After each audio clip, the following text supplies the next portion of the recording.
Selamat datang di Gedung Selamat Riyadi, Universitas Atmajaya Yogyakarta. Universitas Atmajaya Yogyakarta dengan bangga menjadi tuan rumah Lomba Debat Indonesia tahun 2025. Ajang yang mempertemukan para pemikir muda terbaik dari SMA seluruh Indonesia. Di sini, gagasan diuji, keberanian diuji, dan logika dipertajam. Kompetisi ini bukan hanya tentang menang, tetapi tentang bagaimana setiap peserta menyuarakan masa depan. Dari Sabang hingga Merauke, para delegasi hadir membawa semangat, budaya, dan harapan. Bersatu dalam satu panggung argumentasi terbesar untuk SMA di Indonesia. Selamat datang di Lomba Debat Indonesia 2025. Siapkan argumen terbaikmu, tunjukkan potensimu, dan jadilah generasi pemikir masa depan.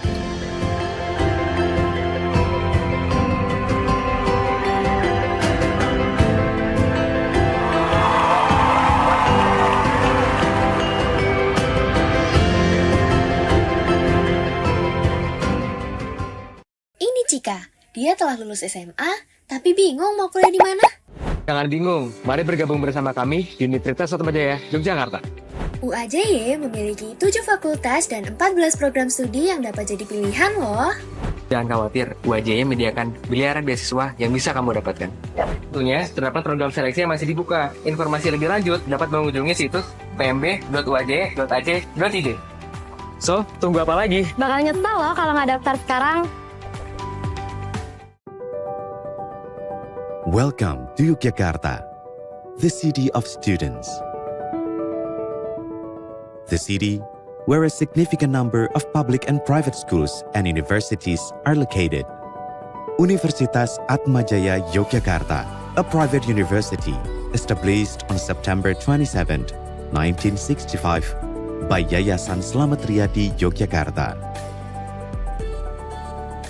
Dalam bahasa Sanskerta, Atma berarti jiwa dan Jaya berarti unggul, sehingga Atmajaya berarti jiwa yang unggul. Universitas Atmajaya Yogyakarta juga memiliki semboyan dalam bahasa Latin Serviens in Lumine Veritatis, yang artinya melayani dalam cahaya kebenaran. The four core values upheld by UAJY are excellence, inclusivity, humanism, and integrity. Excellence implies equality or being better than others.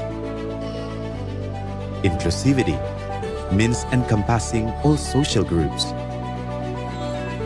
Humanism, the definition, means to serve the common interest of fellow humans.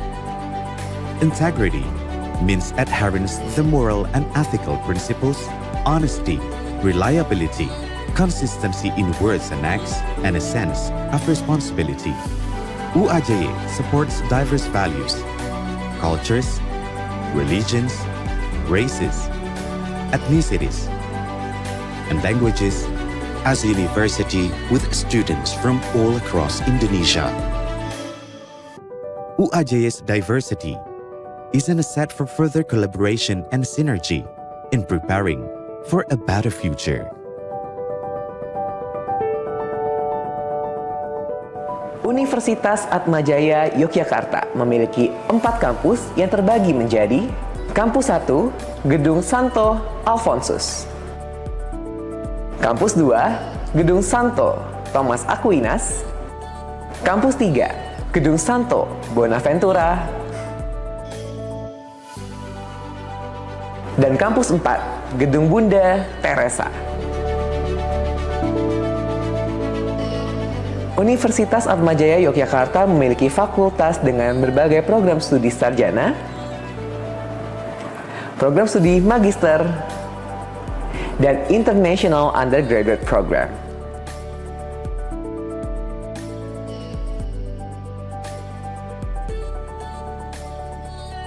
Universitas Atmajaya Yogyakarta is the second home for every individual to develop and share information, and a university with a high-quality education to attain unlimited aspirations and accomplishments. To achieve the goals, UAJY provides classrooms with a hybrid learning system, laboratories in each faculty as a room to explore, co-working space as a discussion room, medical personnel who are always available in the university clinic room, and a library that provide books, e-books, and digital libraries to open a wide window onto the world in various ways. UAJY selalu konsisten memberikan pelayanan yang didasari rasa solidaritas kepada sesama. Selama saya bekerja di UAJY, saya merasakan kekeluargaan yang sangat kuat menjadi dasar bagi seluruh sivitas akademika. UAJY endeavors to develop graduates who are ethical, creative, innovative, adaptive, transformational, collaborative, and benevolent. All these are aimed to help students achieve their future dreams. Mendidik itu mengajarkan ilmu pengetahuan dan berbela rasa serta berkontribusi pada kesejahteraan masyarakat. Hal tersebut menjadi landasan fundamental bagi Universitas Atmajaya Yogyakarta untuk mencetak generasi muda yang unggul di bidangnya dan memiliki integritas moral yang tinggi. Saya bangga menjadi bagian dari Universitas Atmajaya Yogyakarta. Viva UAJY, kami bangga ada di sini.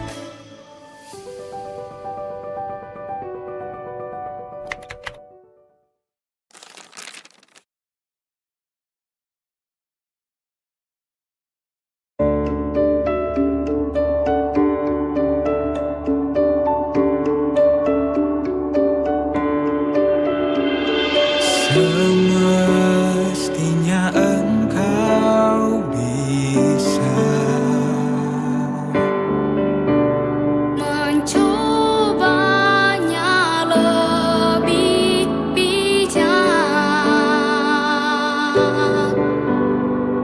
semampunya berusaha,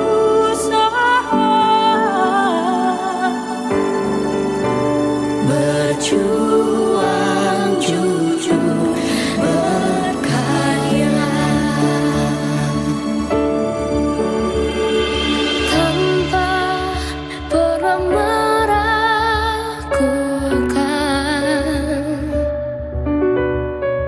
kemampuan pada kita. Sungguh percayakan saja, kita istimewa bisa. sungguh sebuah karunia. Kita saling jaga rasa, Generasi anak bangsa, anak bangsa, karena jujur itu juara.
While waiting for all the observers to settle themselves in, we can start with introduction of the panel of judges. Hi everyone, I'm Justin. I'm gonna be chairing this round.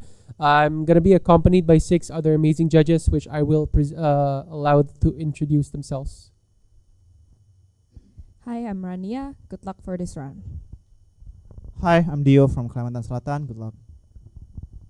It's Yuli. Good luck, everyone. Hi, I'm Renee from DKI Jakarta. Good luck, everyone. Hi, my name is Anisha from Nusa Tenggara Barat. Best of luck. Hi, I'm Marvel from Sulawesi Selatan. Have fun and best of luck. All right, thank you everyone. So those are the panel of judges that will be judging this round. Before we start the debate, can we have also a round of introduction as well as the speaking orders from both teams? You can start from Team Proposition, Bali.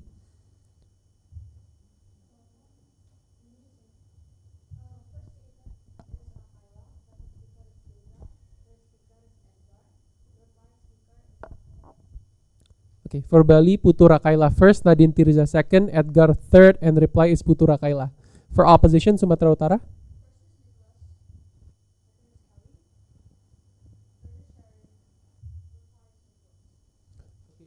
Opposition Sumatera Utara, first is Nicholas, second is Kelly, third is Sharon, and reply is Nicholas. Right, so once again, welcome everyone to the semi-final round of LDI English 2025. Looking forward for a really entertaining and fun debate under the religion heading. Since this round is also live streamed, please do refrain from name dropping. Please do refrain from making a generalization or other things that may not be required or necessary for the purpose of the debate. Let's keep it civil, let's keep it equitable, and let's have a fun and amazing round for everyone. Without further ado, we can start the debate with first proposition.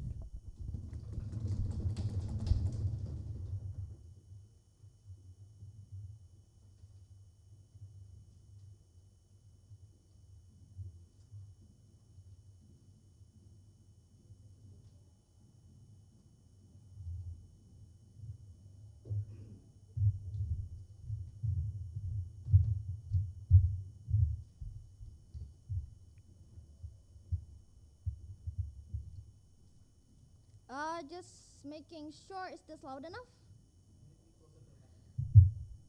Hello, is this loud? Okay.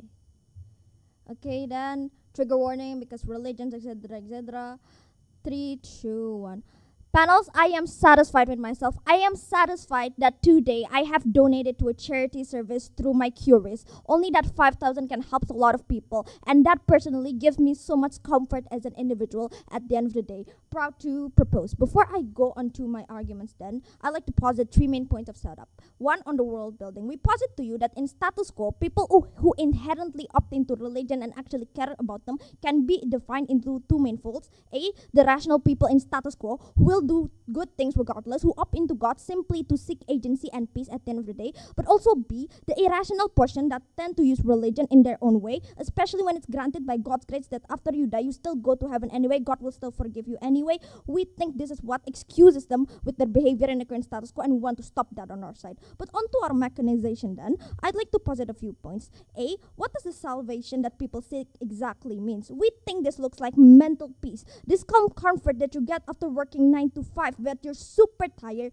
but you still spare change for a beggar. You still help your kids with homework. It reminds you why you are keep going in the current status quo, and it inherently becomes your motivation to keep going in this very capitalistic society. But B, what does good deeds entail under our side of the house? We think that intuitively that this encompasses basic deeds such as charity, such as helping your neighbors, being kind, and all of those basic moralities that is very much normalized in the current status quo. But let's tackle concerns on religious zealots framing good deeds as racism or something. Simply 3 folds. A, we think that rational peoples will question this religious system already in the current status quo. But B, media focuses on religion anyway in the current status quo. When they do this, these religion are gonna get cancelled, but specifically the zealots are gonna get cancelled. Also C, religious institution exists to discredit these people, and people believe the religious institution above all else, even this religious zealots. The core of religion in itself is loving God and all of its creation. For example, You love your own child. You love your family. It's a way for you to be kind. It's a way for you to do good deeds.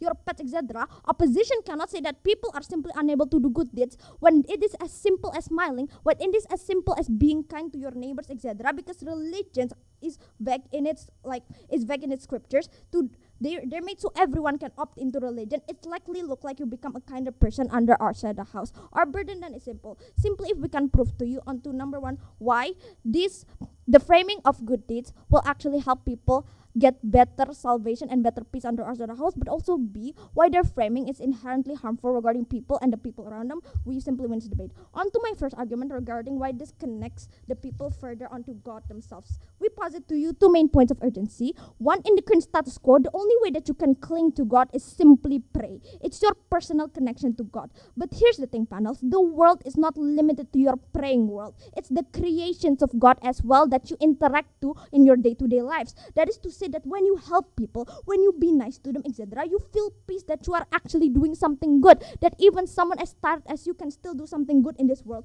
When you donate in charity, you see on TV that 1,000 rupiah that you donated actually matter for the starving children in Kenya or something. But secondly, then, on the comparative of people actually being that irrational in the current status quo, simply they'll just stay irrational. But here's the thing, panel, because the good deed is preached so much under our the house by priests, by imams, etc., it becomes normalized. So therefore it becomes a normalized norm, and when you actually do these bad things, when these irrational people do these bad things, we still instill a nausea under our side of the house. We still instill this type of guilt under our side of the house that they still feel deep down in their very, very small cold hearts.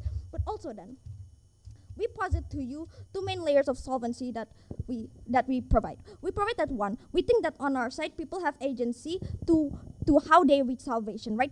How to reach salvation themselves. That is to say, they need to be an inherently good person to reach salvation. On our side, they need to actively put an effort towards it. But secondly, religion in itself is a very bad conflict. Religion in places of poverty, we think that good deeds is simply being nice, that everyone can opt into because it's what gives them mental peace. But simply, you need the slightest bit of effort so the payoff can actually that much more meaningful inside your heart. When you do something and the effort actually pays off being mental peace, that is what makes that effort meaningful. Is that what makes the teaching meaningful at the end of the day? But before I go on to my second argument, is there any POIs? No POIs, alright. Oh, sorry, onto my impacts, we bring you two main layers of impacts. We think that one, the interpretation is personal to every single person. That is to say, this is a unique connection for them at the end of the day. This is what grants them strength to keep going, etc., etc. But secondly, the check and balance of very horrible conservatives is gone specifically on their side of the house, because this is a world reset motion, because this enables people to do bad with the mindset that they have right now, that they can be forgiven later on. This is the mindset of most conservatives and why they are so mean to people. Most of the time, they need to actually mitigate this under their side of the house. But on to my second argument then, regarding the actual opting in of religion in and of itself.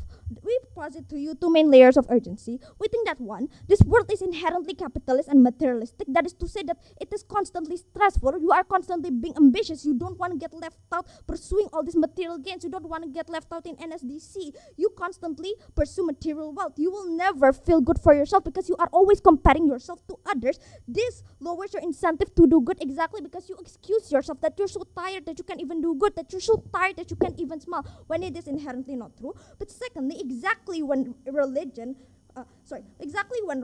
poses family like promising framing like God's grace, we think that God's grace means that every child is a child of God and will reach salvation no matter what they do, what crime they did in the current status quo. These things are what make people adopt religion, because to the normal public's eye, this is what makes the current religion actually questionable in its moral, in its teachings, etc., etc. This is what make people doubt when they opt into religion at the end of the day. We solve this on two things. One, when religion has bad reputation due to the zealots, we prove to you that the majority is indeed not like that the majority are kind because they actually follow the teaching of the priest at the end of the day. This diminishes stereotypes and actually makes religion seem good to the public eye. But secondly, simply being good requires minimal effort. It proves that even though you're tired, even though you're poor, you can still go the extra mile and still be good at the end of the day.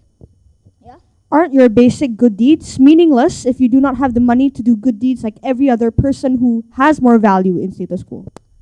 please refer to my mechanization, because I've explicitly stated to you that the teach in like impoverished areas are very different than teach in like the city areas, because in impoverished areas, the teaching of good deeds is simply helping your neighbor, is simply being kind, is simply smiling, is also a good deed that you can do because it inherently cheers people up, it inherently makes up that day. To be a good person is not expensive. Please notice, panels. But also onto the impacts here. We posit to you two things. One, simply when people who menstruate, etc., who cannot pray to God due to these externalities, they can still feel good for themselves and outside the house. But secondly, when this is a widespread narrative, when people normalize reciprocal kindness, you feel content on helping your neighbor, they feel content helping you at the end of the day, and this is reciprocal in a normalized status quo, in an ideal status quo of our best case scenario. The weighing here is simple. Sure, it's easier for you to redeem yourself on their side of the house, but that's not necessarily a good thing, panels, because if you want to redeem yourself on our side instead, after committing crimes, after committing a sin, you need to prove first that you are indeed changed, that you are indeed that kind now,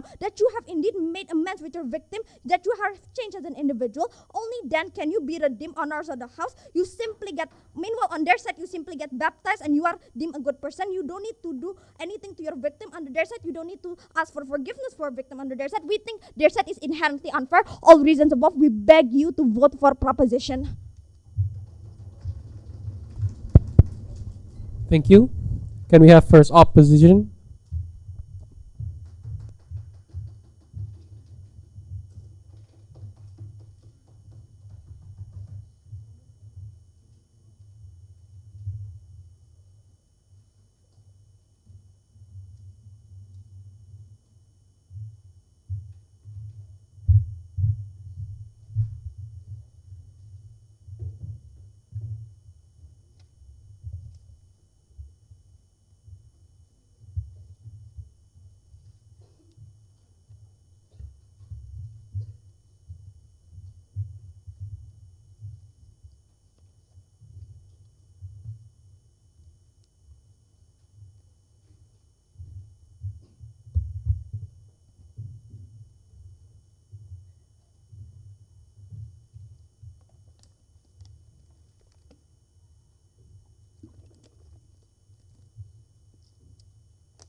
Religion is a powerful instrument. It is something that changes the life of others, and it is something that directs a very severe moral compass. That is exactly why it's so important to encompass it within yourself internally with something that is definite to yourself and your moral principles. What is the framework? I think crystallizing this debate, proposition was incredibly uncharitable from the get-go. What does this world actually look like on side opposition? It is to say that one, a society that heavily values these religious principles is to receive salvation and grace. That is the ultimate goal, right? People opt into it for three simple reasons. One, religion is a large teaching. It's something that you learn in school, in your environment, your parents teach you. B, religion revolves around society that is always going to be around you, that is always going to be churches and other religious institutions. And C, religion is somewhat coercive. But let me explain to you why this is not actually harmful inside opposition. It is to say that one, people opt into it or get out if they want to, but two, that even if they're coerced to enter, the principles that you learn inside are good and they still bring good impacts. So what's the whole point of the explanation? It proves that the characterization of people who want God's grace are not simple people who want to believe and, oh, I'm just going to do something good for the sake of doing good and believing in it and believe that I will suddenly receive salvation. What are you going to do at night after killing someone? You're going to pray in hope of forgiveness? It's not as simple as that. There is a certain level of standards that you have to believe in before you are able to receive grace. So I think the characterization of being granted God's grace is not what PM trying to tell you. They said that, oh, everyone will naturally receive it. Everyone is inherently going to get God's grace. I think it's not inherent for a simple reason. It's because the religious principle of receiving grace is indeed having good character. You have to follow religious principles before you get grace, right? If you did not believe in set good principles, then why would you receive grace in the first place? The individuals still follow principles as a religious teaching. This is our check and balance that they never characterize, because the check and balance is simple. There will always be a moral compass on side opposition, because you know that stealing is wrong. No one has to tell you that, or you're taught that from a young age. Morality doesn't just stem from religion. It stems from the fact that religion is not the only moral compass. You have things like your family and your environment telling you what's right and wrong, but also you adopt religion because it aligns with your moral compass. Or when you adopted religion, you added their principles to your moral compass. Now, I think people on the opposition side would look like what? One, people opt into the narrative and believe it in a proper way, not like what proposition characterized, but two, people follow the religious teachings because it is a prerequisite in order to receive grace in the first place. Now, I think this mitigates the harms on what they said about, oh, people won't be genuine, people will just do good things for the sake of doing it and not actually mean it, and they won't believe in it. Now, two substantives, one the principality and two the social framework. But before I go into that, let's quickly assert or address their assertions.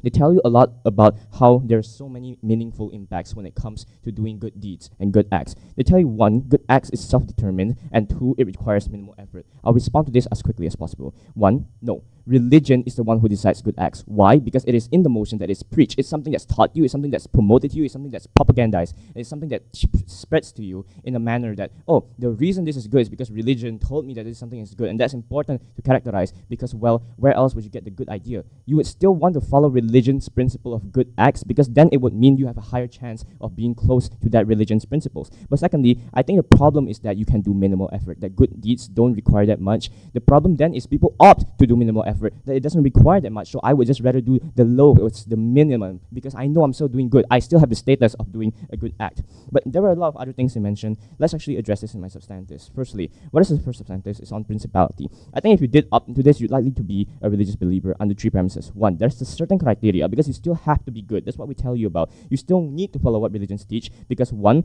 character and actions are still valued. Just because you follow God's grace doesn't mean that you can be an absolutely bad person and somehow still receive grace. That's not how it works. But secondly, individuals who opt into it believe in it. They believe that if I want to receive God's grace, I need to follow the teachings, I need to do well, and then to actually be proper in line with the principles. But two, I think even if people who don't believe in religion still opt into this, what are the harms? I think Prop might try and tell you that's in genuine redemption. That when you believe in grace, then people will just inherently do bad things because they know they'll be forgiven. That's not the case. Because, well, we tell you there is a certain condition. You have to follow principles of religion. If you weren't a good person, there would be no reason for receiving salvation. You would need to actually be actively trying to redeem yourself when you commit something bad because you know that otherwise it wouldn't fall in line with grace. But more importantly, I think even if grace, quote unquote, trying to attempt grace is ingenuine, this is still good because I think teaching and learning and practicing certain principles, regardless of how intent or genuinity you are, still is good. For instance, when I go to church and I pay my tithe, it's still good even if I wasn't very genuine about it. I still contribute. But why then does this not apply to good acts on side proposition? It is to say because good acts doesn't carry large impacts, right? Good acts would then be minimal exactly because they tell you that it requires minimal effort. Just because you have the status of doing something good, that I did something right today, that's a good act, and I'm not going to continue. But next, I think people who behave negatively, who use grace, is their main problem. That, oh, because I'm behaving negatively, I'm not going to care that much about it because I'll receive grace at the end of the day. This is not a problem for two simple reasons. One, grace is arbitrary. What does this look like? It means people don't know the full metrics of how to receive grace. Because exactly of that, I want to continuously perform well, I want to continuously be good, I want to continuously follow the principles of religion because I know that I don't truly know how to receive grace. In that, I will always try and stay aligned with my principles so that I don't lose my path. But secondly, there's a fear of God. I think most believers opt into this idea that most people are feared of God, that fear God. I don't want to do anything that may say, upset my God or my religious leader or my religion because I fear them because it's something that's been taught to me to be bad if I don't listen. But more importantly, what is the principality of grace then? Why is grace actually so important? It's because grace provides this certain closure to people that so long I am good, I will actually be able to have God's grace. But why doesn't this exist on side proposition? It's simple because there's actually a way for us to provide salvation and redemption to people that even if I did something wrong, I'm not going to stress about it and in an attempt do genuine good acts to try and balance it out. My solution then is to actually try and actively repent and redeem because I know that if I follow God's grace, I'm able to redeem myself. What does this mean? There's second chances for people because they understand that the value of becoming part of God's grace is to say that I can still be better no matter what. Now, what is the problem then? I think acts of good is decided directly by religious leaders and the religion as I explained at the start. It's because of two things. A, society imposes this idea on you, and B, religious leaders have the power that they teach the church, they provide the teachings and the principles, and they are the ones leading it in the first place. But I think arbitrarily, this works for grace. The reason why arbitrariness works for grace is what we explained earlier. It's based on certain religious principles. However, for proposition, there is a narrative control on good acts. That good acts is determined by what your religion believes and what your religion wants you to believe. Therefore, religious leaders have the authority to abuse this. It means that if I want you to pay large tithes and I want you to make big donations to the church, it then means that that is something that I consider good, and if you don't do it, it's not a good thing. This exists because why? Religion is coercive. But B, constraint, because individuals feel that if I don't cooperate, then I will be screwed, that I will have certain punishments, right? That's why there's coercion with no benefits. But second substantive then, sorry, very right, social framework. Why won't this happen in opposition to premise? One, there's a consensus. Most people believe in this. It is to say that if more believers opt into grace, then the principle carries over. The religious leaders and anyone else will behave in it. Therefore, there won't be abuse of authority, because religious leaders themselves believe in this world that I need to follow God's good grace. There won't be abuse. What are the impacts then? A, harmonical society, because more individuals behave well, and catharsis, because more individuals have the echo chamber of believers. Okay, proposition will probably address this and say, oh, we still have that, because when you do good acts, you will also have a harmonic society. Here's the difference then. The belief of good actions, we explain two things, panels. One, people do good deeds based on the societal standards that were imposed on them and not something that is based on religion text. It is easy to abuse, and we already explained that to you. But secondly, good acts which aren't characterized fully on contribution. As they mentioned, that you can do very small acts and you'll still be considered a good act. That is exactly why contribution won't be so impactful. Therefore, it's ingenuine, it's minimal. That is why, panels, if you want a world that actually opts for change and the ability to redeem yourself, to repent, and to find God's grace, that is exactly why you need to stand on side opposition. So proud to oppose. Also, sorry if I offended anyone in my speech. I forgot to say trigger warning. I know religious is very sensitive. Thank you. Can we have second proposition?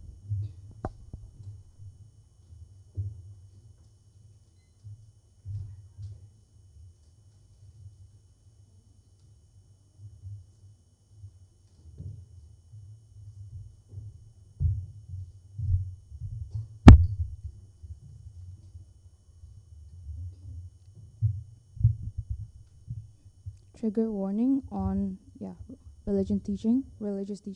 Everything I'll be saying is only for the sake of competitive debating.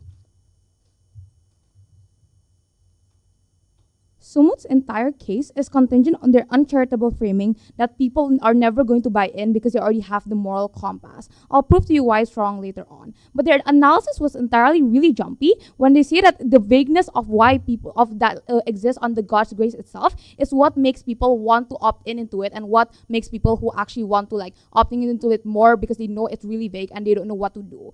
People who are confused won't put much effort on something they're really unsure of, panel. We beg you to not buy on side opposition. I've framed to this debate on three folds then. Firstly, let's get a clear understanding of religion itself here. We think that the purpose is to do things that aligns with the word of God, right? Notice when it comes in the spectrum, but if you really analyze the core of every religion itself, they wouldn't want you to do crimes. They wouldn't want you to kill other people just because these are criminal acts that can be tempting sometimes. But we think that exactly when they try to protect about how you want to do good acts in the future and how you can actually not harm other beings that is God's creation itself, right? This also aligns with how you can actually get closer towards God and how you can actually manifest into a better relationship of God by praying, for example. We think that this aligns perfectly with a good deed that looks like what we already posted from B1, right? That looks like the acts that doesn't harm other people, but most importantly, the relationship that you can actually get with God by actually praying more, for example. But secondly then, the preach of salvation, we think that this looks like the emphasis of the good deeds, which is really important because it's spread through churches, temples, and this is going to be validated by pastors, for example. This is what's going to make these people validated with how these are taught by the leaders of the religion itself. We think that this is important because how we can use it as guiding tool towards making other people to opt into good is going to be something that is crucial because we notice how people in the status quo are not going to do this good act. We think that the emphasis works perfectly and is going to manifest into good things. We think that firstly, the manifestation of reciprocity, but secondly, the fact that they can actually feel closer towards God because they're doing these good acts. But thirdly then, I think that it's crucial to note how the comparative look way bad on their side of the house, right? When they actually concede to you about how the good grace is really vague, which means that we think that we can frame it into the fact that doing the bare minimum is already okay on their side of the house because this is there's no form of vagueness in this. But even if we still be charitable in this debate about how maybe people will still pray on their side of the house to actually get the grace, we think that the delta is on the effort that can actually manifest into how people act. That is only going to be achievable on our side of the house.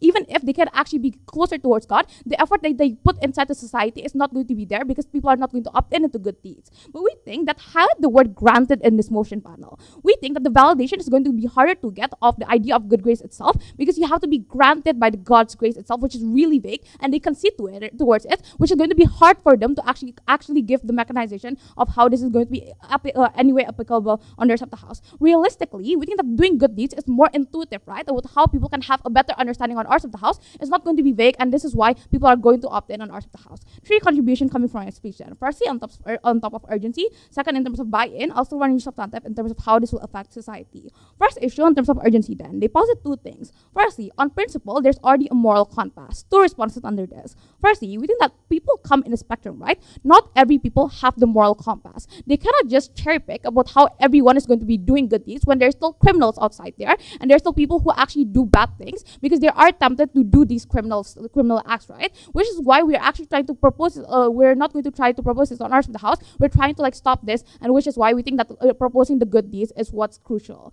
But secondly then, it never hurts to put a good act in society, right? As much as we think that the moral compass, even if in some extent it already can exist, it never hurts to actually put a better deed towards these people when that is never harmful. It is necessary for these people to do more acts. The second thing they bring was about how good acts don't give a lot of impact towards the religion itself. Firstly, when that good act, the fact that good act already align with the interest of the religion itself shows how shows how it already aligns with the interest of the religion. We think that this, as far as we can actually give the words of God nicer on ours at the house, and we can actually posit to you but the interest that is fulfilled, we think that it's okay. But secondly then, we think that as far as, even if it is a small act, we think this is a stepping stone of people having the incentive to do bigger acts in the future, right? The main, people are not going to do good acts immediately, which is why we think that we have to have the good deeds first, which is why they are going to use this as a stepping stone, and later on they are going to have better incentive in the future. They needed this stepping stone.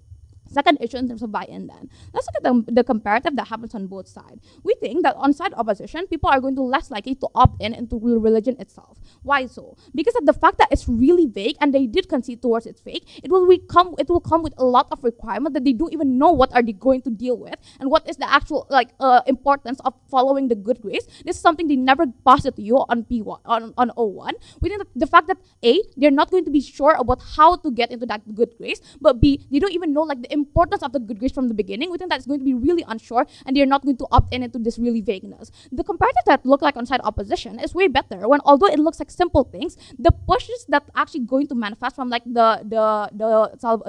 pitch itself is going to be really good, because now people are going to have the understanding that the people within this religion are doing good things, right? Which means that reciprocity is going to exist on our side of the house later on, and they're going to actually have a better form of actual good deed, right? Among these people itself, there's going to be a lot of people that is doing good deeds, and they're tempting because we think that they actually want it also as well, right? Because firstly then, it manifests into the good image that religion actually have the good people that do good deeds within it, which is why they want to opt in into that society. But secondly then, we think that reciprocity is not going, reciprocity is going to exist better, and if they really want to push about how people are going to exploit it, notice how this is this house prefers motion, this is the world reset motion, with the fact that we can actually push people to actually do more good deeds. We think that this already can make more people opting into it, and less people are going to exploit it. But under my 2 clashes, it becomes crystal clear how only this on our side of the house, people are not going to be vague about the idea of religion itself, which is why it's going to lead into better people that opting in. But furthermore, we can actually posit to you the urgency that people have to be good, have to do this good deed, and it is necessary. It never hurts to do good things. But before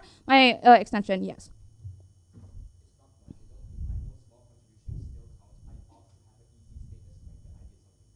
Even if you do something good on your side of the house, it's really marginal, because you can actually have the bare minimum, right? If you actually look at the God's grace itself, you can actually have the really vagueness, and you can actually get the understanding that the bare minimum is already fulfilled. So even if I just pray to God, it's already enough on your side of the house, because they're not going to be doing real effort, when this is crucial, because now society can actually be more progressive on our side of the house. The effort is there. We think that we can get that. But lastly, in terms of how this will affect a society better. Firstly, I think I'd like to negate about how it's unlikely unlikely to be twisted by the local pastors or priests itself, right? Firstly, we think that they have the burden to posit what's right, and the push is harder because now they have the burden to actually lead a whole religion, where they have the understanding that they have the responsibility to posit what's right towards the people within that. But secondly, then, we think that checks and balance still exist on ours of the house, which means that if these priests are really doing like really bad things, or like doing like twisting the words really badly, people are going to opt it, like call it out without checks and balance exist. Under this layer, it proves to you the likelihood that people are going to actually opt in furthermore, and how it's not going to be twisted by the priest itself. We think that this pushes about how this can actually manifest into good, when firstly it pushes people to actually do what the good act, right? Which means that reciprocity is going to rocket better, and about how the incentive is going to be better on ours of the house, when we can actually like burden these people to actually do better good acts. But secondly, then, we think that it's never the case with how people to feel like they're never enough, when firstly it's simple things, but secondly it pushes you to do more things in the future. We think the stepping stones can actually exist on ours of the house. The incentive is going to be better. For that reason, side with Bali. Thank you. Can we have second opposition?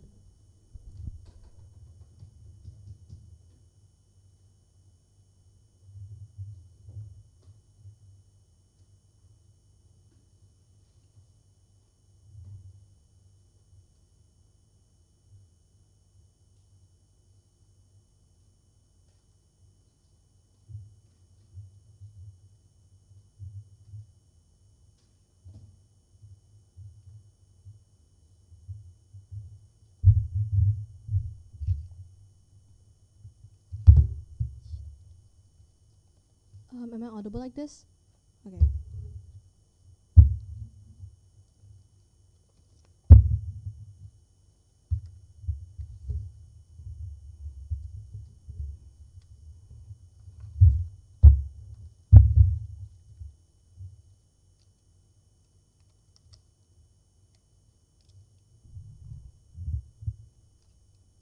Three, two, one. It is very easy to think that people are just going to do good deeds just because it is the prerequisite of having salvation. If you think that is the case, then you are wrong. Why? If that is the case, then every single Buddhist on this world will probably be a saint, for example, just because that is the prerequisite of actually gaining salvation. But after that, two ways of clashes in this debate. First, on why then good deeds is still probably going to happen on our side of the house. First case, we tell you that good deeds do not only rely on having religion as a moral compass. First, there's going to be a lot of different social contract that makes you want to do good deeds in the first place. For example, being kind, helping each other, does eventually come back to you. This looks like you don't need religion to tell you that you have to help your neighbor because you have other different incentives. For example, you want good relation with your neighbor, so you're probably going to be able to gain safety, for example. But also B, we tell you that you have the incentive to be good because when you are good, you're going to be healthy and you're going to be fulfilled. We tell you that this does not rely upon religion for a few reasons. First, people like to be righteous. There's a certain level of happiness that you feel when you do something that is moral. We tell you that morality is going to be taught to you since you are a child. Your parents tell you that it's wrong to lie because guess what? Your parents have the perfect incentive to tell you that lying itself is wrong because lying is going to harm people around you and also yourself. We tell you when I help other people, I'm going to feel happy because I now feel useful. Human in and of itself have their own wants to actually be helpful, for example. But second, we tell you that morality is just going to be taught, is still also going to be taught inside a certain religion. This looks like how in Christianity, doing good deeds is not necessarily the fact that you're going to be able to gain salvation just because you do good deeds, but good deeds is still heavily going to be told to you that it's going to be really, really good if you're able to do good deed. Just because good deed is not the only prerequisite to salvation does not mean that religion will not teach good deed at all. This is what is entirely so harmful on that proposition, because the characters to you really, really uncharitably to tell you that people are just likely to not really care about good deeds at all. But third, then we tell you that socially doing good things does benefit you from the very start. For example, if you don't steal, if you have a really, really good credibility, for example, people are more likely to trust you. And we tell you that is a delta in this debate, because people are still likely to do good deeds because there's going to be a certain there's always going to be a benefit coming from a social contract in and of itself. Second response is that even if they tell you that there's going to likely do more bad things, for example, because they're able to gain benefit from doing those kind of bad things, we tell you that there's always criminal justice system that's always going to happen on our side of the house. We know that it's a clean slate debate, and we're going to explain to you why in and of itself CJS is still going to happen even without religion. First, we tell you when someone steals from me, I have the ability to feel that I've been done wrong. There's going to be a lot of social rules. That's going to be the very basis of the social justice system. We tell you that you don't curse, you don't steal because it offends other people. It offends other people on a different level. Later. it offends different people on different levels. We tell you that every single good deeds or bad deeds have a certain level on how it offends people and on how it benefits people. We tell you there's people are always going to be able to actually differentiate what is at least right and what is at least wrong. I'll take that POI.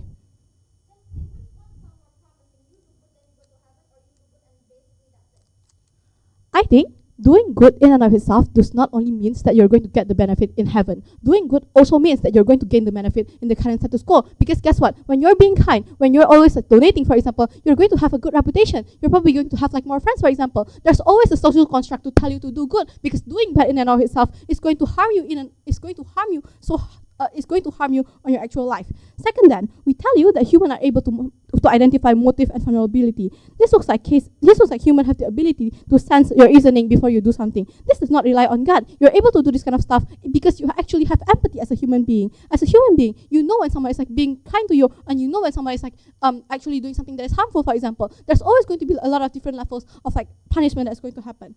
Onto my extension then. First, on what exactly looking for God's grace looks like, because both of us have not characterized it clearly. First, we tell you that this going to like reading the Bible, for example, of like how you're going to talk and preaching about the teaching in and of itself, and you're going to internalize the teaching towards yourself. But also second, this looks like you actually pray to God and you actually communicate to God and asking them in and of itself for their blessing. Why then this is so important in this debate? First, we tell you that God's grace is going to be much better than good deeds, because the ability for you to do good deeds comes from a certain level of privilege that you're able to do. Good deeds come as a different good deeds are going to be credited at different level. This looks like smiling to your neighbor in and of itself is a good deed, but it's still going to be credited much less, because God does not really like tell you that, yeah, you can go to heaven because you smiled at your neighbors. Things that is going to happen on their side of the house is probably going to become, you're going to be able to go to heaven because you're able to donate. You're able to actually like sacrifice a certain level of like your own later. You're going to be able to sacrifice a certain level of your own interest because towards a greater good, for example. That's what's going to happen on their side of the house.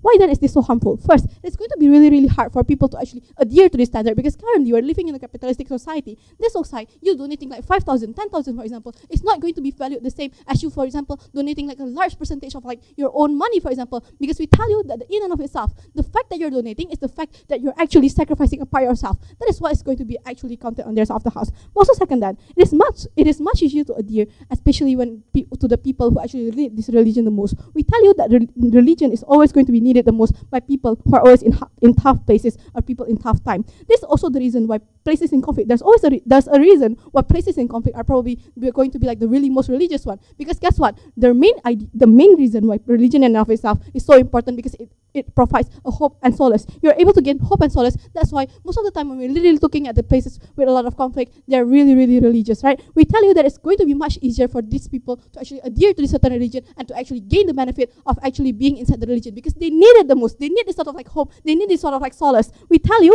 it is much easier for you to just like to wear hijab, for example. It is much easier for you to read your Bible, for example. It is much easier for you to just to pray to God and to communicate with each other, because guess what? They were able to do that. Yes.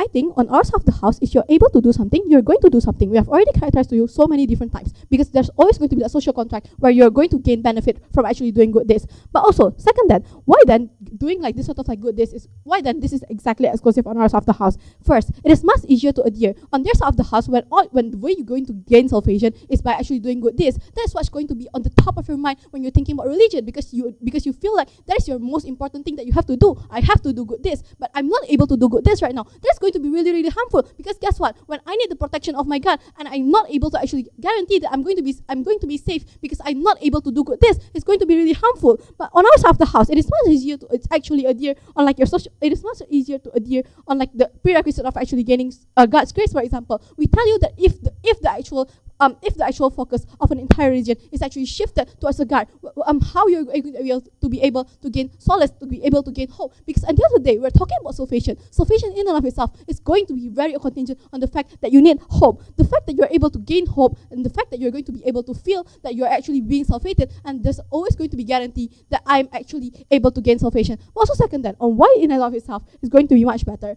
First, we tell you that when you actually are able to do something, you don't necessarily feel that you're not enough. This on their side of the house, people are always going to be people are always going to be coerced to actually do good things, for example. You're going to feel that I'm not doing good enough. I'm always have to do good things. We tell you that this is so bad because not everyone are actually able to do good things, for example. I'm not able to just like give off like a third of my entire money, for example, because I know that it's so hard for me to actually do that. I'm not able to actually like help other people because it is hard for me to even help myself. I tell you that it's much better for us to actually gain hope and solace just by actually praying to God, for example, because that what matters the most, because what matters the most is we're able to give hope and solace to the people. Proud. Thank you. Can we have third proposition?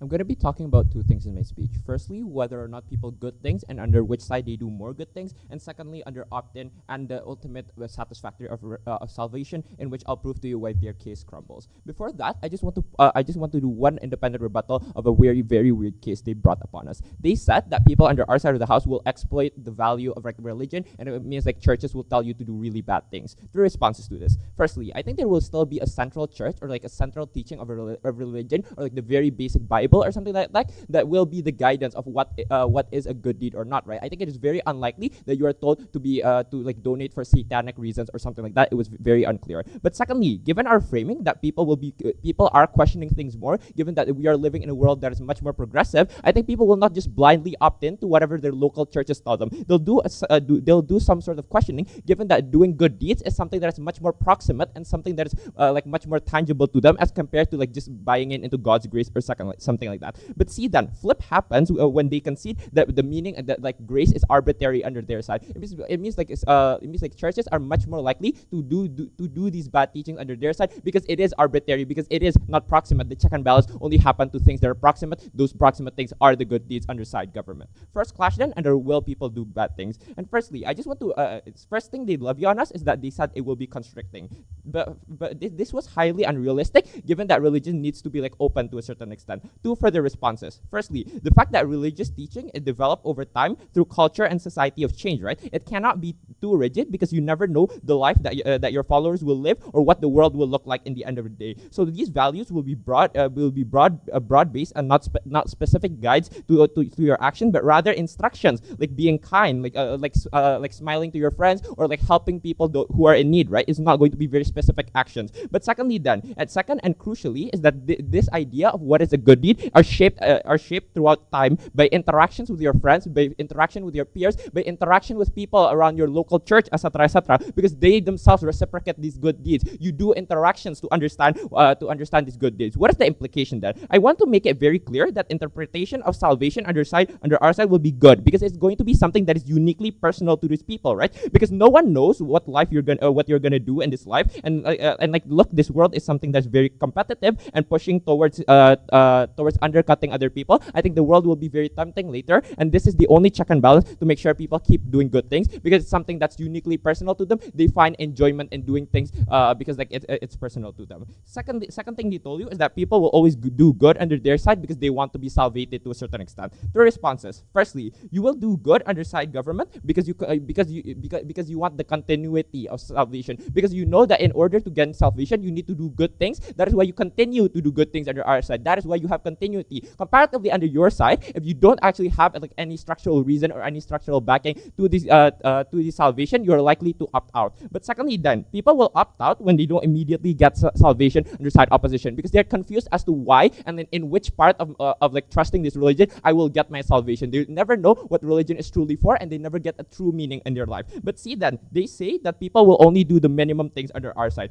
Two reasons as to why this is insufficient. Firstly, I think what is most proximate to the people is like being a generally good person, right? People will look up to their parents like he was a kind man, etc., etc. That will be the guidance of like the bare minimum of being a good person. But secondly, then people are always taught to help in relation of their capability, right? The parallel here is like people paying taxes. Like you don't just give every single bit of material wealth you have, right? People understand that being a good deed and being a good person is helping people to like the capability and the comfort that they have. That is why somebody who's richer is likely to donate more than somebody who is poor. But somebody who is poor will still donate a certain extent, like other parts of his salary that he doesn't really need. And that was the bar that opposition never met. Third thing they told you is like at least people under their side will get like second chances or something like that. But then they also say that people under side government will use this as an excuse to do bad things. Firstly, I just want to point out that this cannot go both ways, right? It was very contradictory for them to say. I think what is far more likely is that this underside government becomes a preventive tool for people to do bad things in the first place. You don't need second chances if you never perpetrate the crime in the first place, because people know that they want the salvation. And I think that the average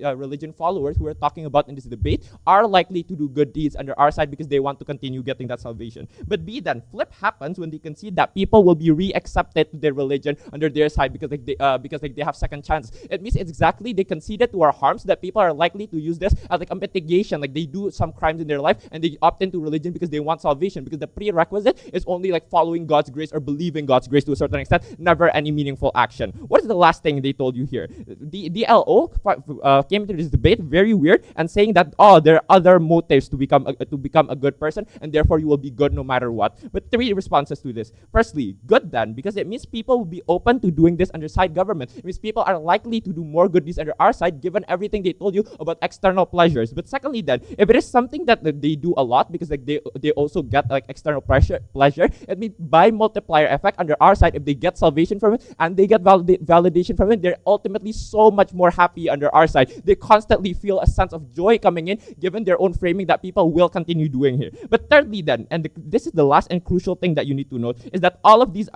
incentives that DLO talks to you about and glorify about is fleeting and is external. What does this mean then? It means that given under op, people only do things when there's something in it for them. When they only do good things if they get social validation or something like that. At least under our side of the house, it is something that's internal, right? Because I've told you it's something that people interpret as something that's uniquely personal to them because it's something that like they grew up with, something that they idolize. What does this mean then? It means that life is going to be something that's very tempting. You're always going to be tempted to do morally questionable things, and under side opposition, the implication is you are likely to do these things because you know that you could get salvation elsewhere. At least under our side of the house, people constantly do good things given DLO's own framing of how good and how enjoyable it is to do good things. Before I move on to my second clash, yes, I'll take point. Okay, then moving on. Second clash then under opt-in. And I want to point to you panels, I left less time for this clash given that they've never engaged to the core of our case given at the top of proposition. So what was it? The core of our case was that you feel much more connected because it feels like an interaction to you with God, right? We told you that this is a much more progressive world where people cannot just blatantly opt in or believe to anything you tell them. Like you tell them, oh, if insofar as you like trust my religion, you're gonna get salvation from God. They need to feel a direct connection to God. So why is it a direct connection under our side? Because you constantly do more. The more you actually give in, like the more salvation you get, right? Given like, their own framing of how nice it is to actually do good things for altruistic intent. So what were their responses? Firstly, they said that people are likely to opt out under our side when they are incapable. But note that we never demanded any material like good deeds, right? We told you that good deeds is like helping your neighbor, is like helping the lady cross the street that cost you absolutely no money and barely any amount of time. I don't understand why it's so demanding. Second thing they told you is,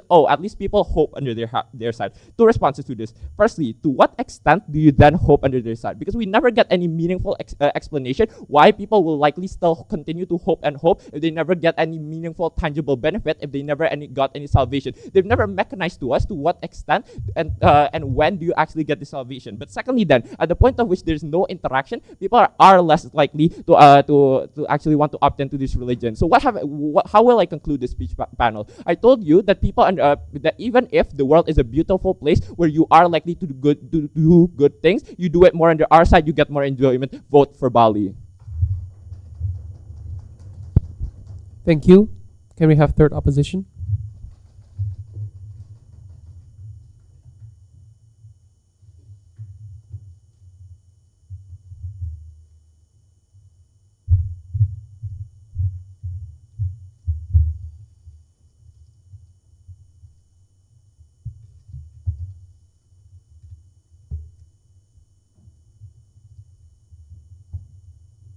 Is this good enough? I assume so. Okay.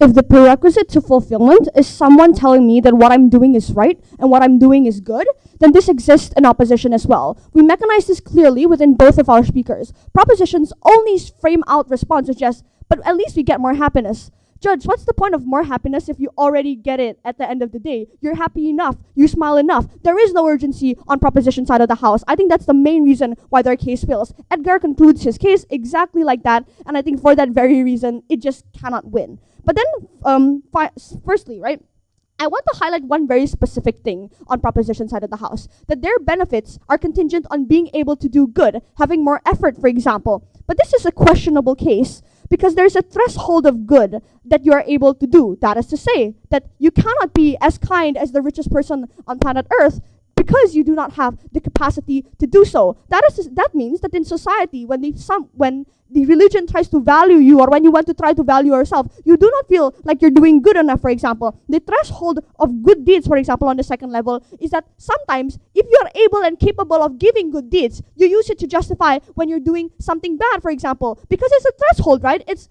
for example, I don't know, somewhat numerized. If you do a good amount of good things, you can cover it up. A good amount of bad things, you can cover it up by just doing good deeds, right? So at the end of the day, what happens within proposition is, if it's somewhat that kind of numerical sense, that just means that the most capable individuals, like the rich, for example, or the most lucky individuals, for example, are able to access this religion. They feel better because they feel like they can cover it up. They feel like there's solace. I think the prerequisite of proposition's case is exactly that when they do bad deeds, and I think the largest thing that proposition also needs to concede is that people unfortunately always have to do bad deeds. There is no one single individual on planet Earth that always has to do good deeds. And within their case, they never contend with the individuals who have to do this, which are oftentimes the most impoverished individuals. And I think that's the reason proposition's case still pays compared to our both speakers. Two clashes, therefore, in this debate. Three clashes. One, on urgency, and we're going to discuss on what's the urgency that's most important. Secondly, we're going to talk about opt-in. Thirdly, we're going to talk about the social dynamic. I think on the urgency that's most important, what the proposition assert? That there is urgency because two things. A, people cannot do good deeds, and firstly, because there's a check and balance system, because there are rational individuals that can bring light to you when you do, for example, bad things, because now the only mechanism is on good things, right? Firstly, I think it's not true that people just cannot do good deeds or have no incentive to do good things for three reasons. One, because individuals naturally have logical analysis and reason. That is to say, Immanuel Kant didn't need to be a religious individual to realize that I cannot kill someone, because there is a good logical reason to do so. And I think humans have evolved so far to be able to think that we are rational, capable individuals who naturally philosophize and think about all these kinds of things. We use it to justify it. So this also extends towards things like law that naturally makes you fear in the very first place. So I think the fear coming in from proposition is just not urgent at all. Second of all, we have intuition. We never needed to be taught as a kid that hitting someone is bad. But when we hit someone and we see our friend cry, we feel so bad. I think it's intuitive for us to think that I don't want to hit someone, I don't want to do a bad thing, or that when I see a good deed, someone smiles, I naturally have the intuition that I want to do it again the next time because I feel so good about it. But then see that there's social backlash when you don't do it, for example. I think this largely proves that there is already an urgency, that the case coming from proposition and their only margin being large amount of happiness, it's just simply not urgent, right?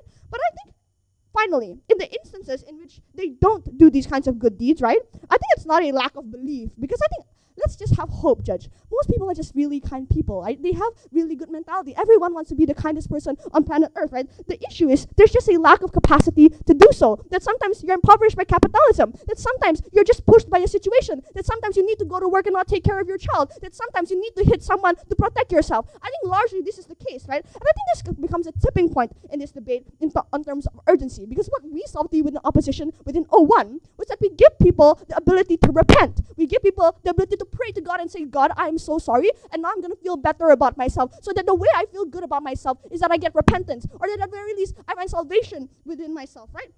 The most vulnerable, impoverished person feels better about not being able to do things, and they understand what they did was wrong, and rather than wallowing into it, then like what proposition does, because that's the only way for them to gain salvation, right? But in the world already punishes you, this is an exclusive benefit within opposition. And I think this is a very important role of religion, in fact, to give you salvation when you did something wrong. That's why the biggest criminals go back to prison and they pray at home when they pray in prison and say that they're wrong and say they're God. That's why a lot of people, criminals in prison end up buying into the church, buying into religion, because this is such an important part of religion at the end of the day. We kill their first urgency. But second urgency, right? They talk about there's a check and balance because they're individuals and rational individuals that continue to push on doing good things. First of all, we already explained why it largely is unimportant and doesn't exist. Second of all, there are societal systems that directly push to do so. That is to say that we naturally already get mad at people and zealots who tell you to hurt someone and that's the only way to get God's salvation, because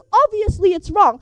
Obviously it's unprincipled. And if you cannot prove that outside of a way of logic, then what's the point? It means that there's justification for it. It's fine for it. And I think in that instance, I don't think there's an urgency to directly change this at all within proposition side of the house. So how do we conclude this clash? The conclusion is simple, that their urgency on giving people more happiness and putting more effort to increase the happiness is just not urgent. Because Judge, if you think about it, if I feel happy today and I feel more happy tomorrow, if I never felt the happiness of tomorrow, I would still be happy today. And I think this means that the happiness in the future and the future and the future and the future and the future that proposition wants to champion just doesn't really matter in this debate. I think this is the conclusion to the clash. But second clash, therefore, on opt-in, right? And you tell her that opt-in happens, sure.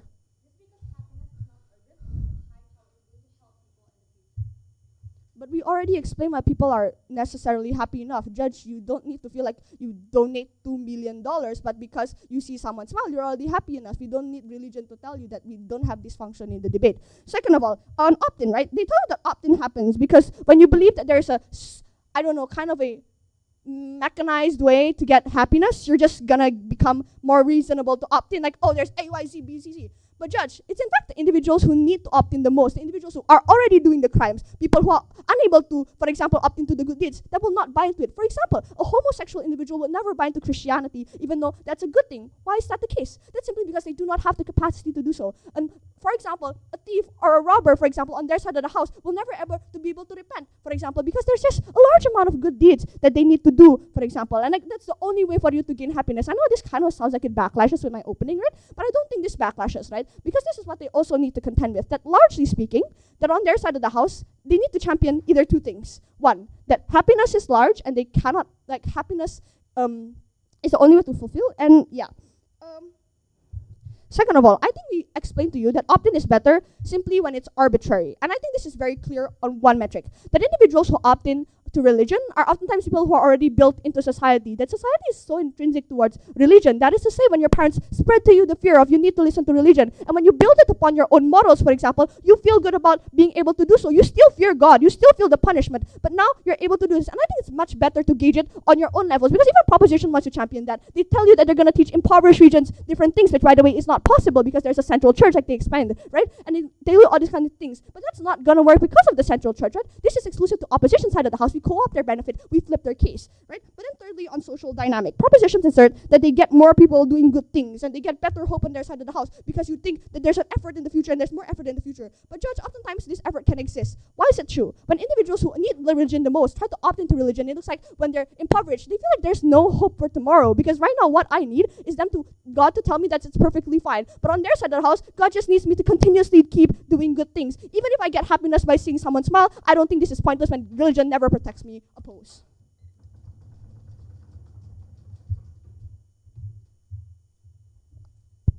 Thank you. Can we have opposition reply?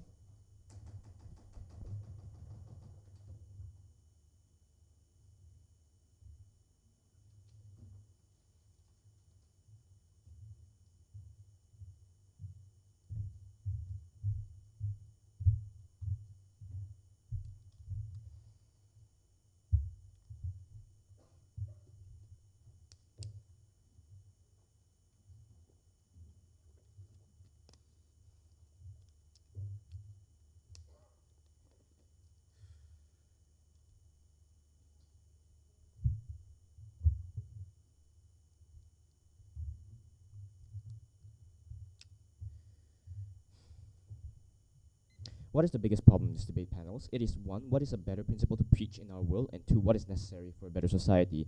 Let's first analyze and break down Pop's case from the very get-go. It is not to say that the case is wrong, and it's not to say that well, generally their benefits still co-op. It is to say that they are very assumptive about the characterization of grace. It is to say because the tipping point is which is better, right? When P1 told you that grace is inherent and easy to do and everyone receive it, that caused the entirety of team proposition to also neglect its true nature of grace. I think grace panels is very important to characterize for a simple reason. It's not just praying, it's believing and practicing religious principles. This principle in which derives good acts that they so enjoy and they so preach about is also the same principles that grace follows. So why is it inherently bad? They've been trying to demonize that the entire time. But why is the weighing then? I think which has better principality to be preached is something that's important under two things. Who controls the preaching, and two, how is it done? Op tells you that good acts will be dependent on the institution. The reason is simple, because the institution is the one preaching it according to the motion it's preaching. You will opt to believe into something that was preached to you because you trust the church and your institution or whatever you were, in. But more importantly, what is the thesis then? The thesis of this claim is to say that when anyone has the authority to coerce you or to make you believe things, it is important then to ensure that there is the ability to control that. That on proposition, you are controlling a direct narrative. This means that, it's easily abused, that there will be misinterpretations or there will be ways to miscontextualize that. How does P3 engage with this? They tell you at the end of the day that it's proximate and there will be questions. I think religion is a powerful instrument, panels. People believe in it because they think that it is something that will opt into their sense and their moral compass, and it's something that's aligned with them. I think people fear the retribution. They fear it because they're coerced into it. And even if this exists, I think the risk stands in relation. It is not that your local church will convince you to do crimes. It is to say that, well, when they have more authority to control you, that may be dangerous. But more importantly, I think this exists because this is a preferred motion, that this is a clean slate. You have to characterize why then people wouldn't actually do this. Why wouldn't religious leaders try and take advantage of this at the end of the day, right? But more importantly, I think a competitive opposition is very clear. That is that the principle to religion directly means that, well, no authority should be able to control what you preach in terms of grace. Grace is something that's already inherent in the text. You can't change the text of the Bibles or whatever to be religious text you believe in. That's why in contextualization, preaching was an important definition that was ignored by proposition, so op champions this clash. But secondly, what is the second clash? I think it talks about what leads to a better society. The entire point of religion is to incorporate it in daily life because, well, if I don't use the teachings I learned in church or any other religious organization, then what's the point, right? If we prove to you that this favors society better than we champion. I think up brings many cases. We tell you, one, there's social redemption, because if I did something bad, just because I did something good, it doesn't balance it out. It's not a counterbalance. And if I litter in my neighbor's backyard and then I later throw my neighbor's trash, it doesn't balance it out. But to prove, one, social redemption exists better in opposition because individuals don't have the mentality that if I did something bad, I'll just do something good later to counterbalance it. That is what we've been telling you from first up until the end. With grace then, my goal is not to simply do good acts. It is to truly redeem myself internally. It is to then devote myself to religious principles and to turn myself around to find solutions, right? So redemption exists even better, and prop never tries to engage. This is important for two reasons. A, closure, which we told you about, because you can actually release past burdens and be the self-rehabilitation. Because guilt will always carry you, panels. No matter how much time has passed, the wrong things you've done in the past will always carry over you. That is exactly why it's important for there to be a metric and a platform for you to release that, rather than just saying, oh, I did something bad in the past, and as a way to, fix my life, I'll do something good. It's not always as simple as that. You still feel guilty. That is why some criminals, they will opt to be heavily religious because they believe in the chance to change, and prop never tries to actually properly engage this. But lastly, on happiness and contribution, this is the largest clash. I think happiness can be achieved on both sides. The difference is prop achieves it by doing good things, and we achieve it by believing. This is not an important tipping point. Don't contribute. But lastly, on contribution, Ochi already explained about how social dynamic exists, that it gives people hope. This hope is something that's so pivotal to society because that is the only way people can continue believing that there is a reason to live. So proud to oppose. Thank you. Finally, can we have proposition reply?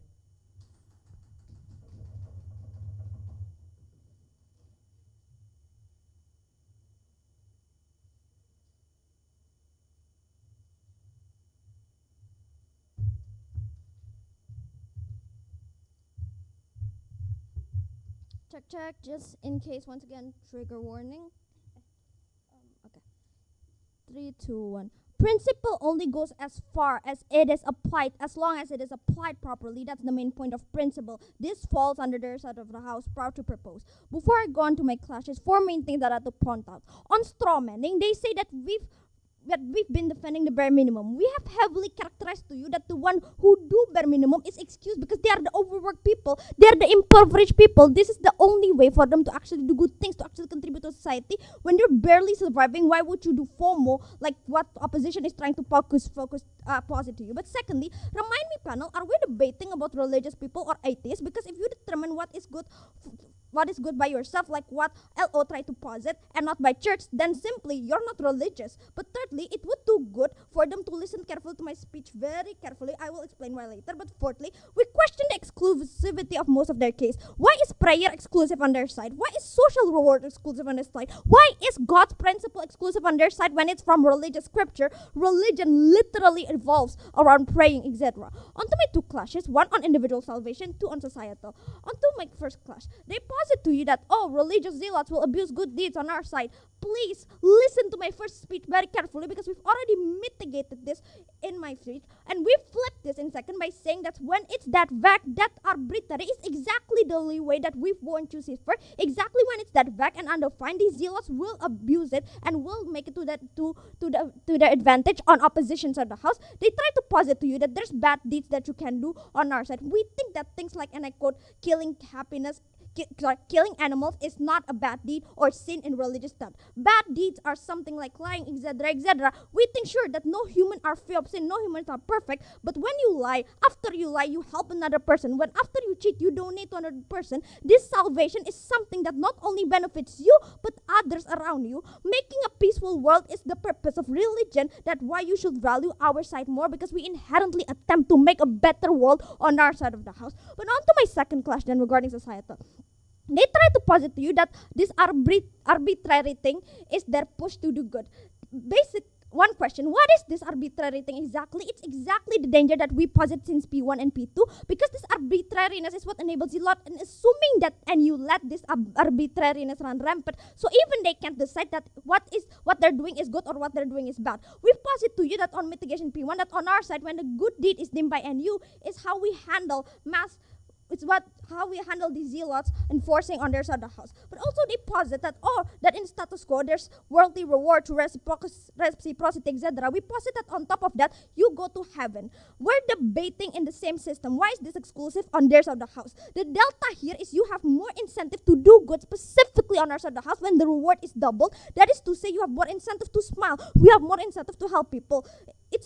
Our goal is not to double your happiness, but simply doubling the kindness spread around and making it normalized. This is what makes net benefit on our side. Also, they try to posit that, people will only do bare minimum on our side. At the same time, they try to posit to you that, people will be super ambitious and compete to do good things on our side. Their framing are inherently contradictory from first to second. Simply, when have you heard a priest say to poor people that you need to donate $10 million to go to heaven? Why are the priests on their side so irrational, panels? If you are that privileged to be FOMO, to donate, to do good, okay, that's fine. If you are that underprivileged and can only smile, that's super fine as well on our side. We think that criminals on your side get peace on your side. Meanwhile, on our side, they actively try to make peace, they actively try to be a better person, and that's what matters. But other than that, they haven't engaged in a few main cases, being one, conservatives who think that religion is all. The majority of Indonesia, Saudi Arabia, the half of the world as a whole, they lost incentive to do good deeds, like we've passed since first speaker. They can be mean all they want. On their side, they became free without the consequences. No engagement here under their side of the house. But secondly, on opting in towards religion, exactly when it's confusing, exactly when it's arbitrary, when more people abuse, this is why opting on religion, like Muslim or Christianity, is that bad on your side. Also, Lujin Taluna exists. LGBTQ can opt into religion if they want. Please be charitable. Proud to propose. Thank you. One more round of applause for all the semifinalists in this room. That's the end of the debate. Can the live stream be cut? Thank you. So cross floor, shake hands. Congratulations everyone for finishing the round. All the observers, feel free to leave the room as the judges will use the room to deliberate. Yeah.